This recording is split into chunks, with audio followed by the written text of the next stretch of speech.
Of ചെയ്യണ്ടേ? എന്തിനാ ഇങ്ങനെ ഇരിക്കുന്നത്? പേടിയാവുന്നുണ്ടോ? ഏയ്, എന്തിനാ ഇങ്ങനെ പേടിക്കുന്നേ? നീ പിന്നെ കല്യാണം കഴിഞ്ഞിട്ട് എന്തൊക്കെയാ ചെയ്യാൻ പോകുന്നേ? നിന്റെ ഫ്രണ്ട്സിനെയൊക്കെ കണ്ടില്ലേ? അവരൊക്കെ എന്ത് ഇതാന്നറിയ ഈ കാര്യത്തില്.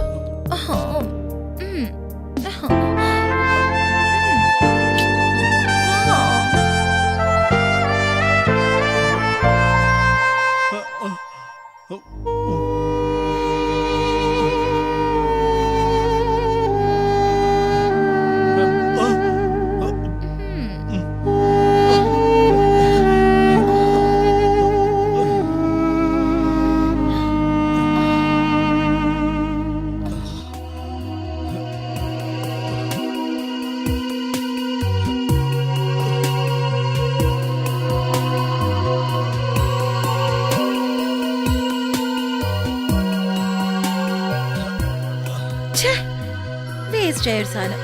എന്തിനാണെങ്കിലും ശവം പോലെ കിടക്കുന്നത്.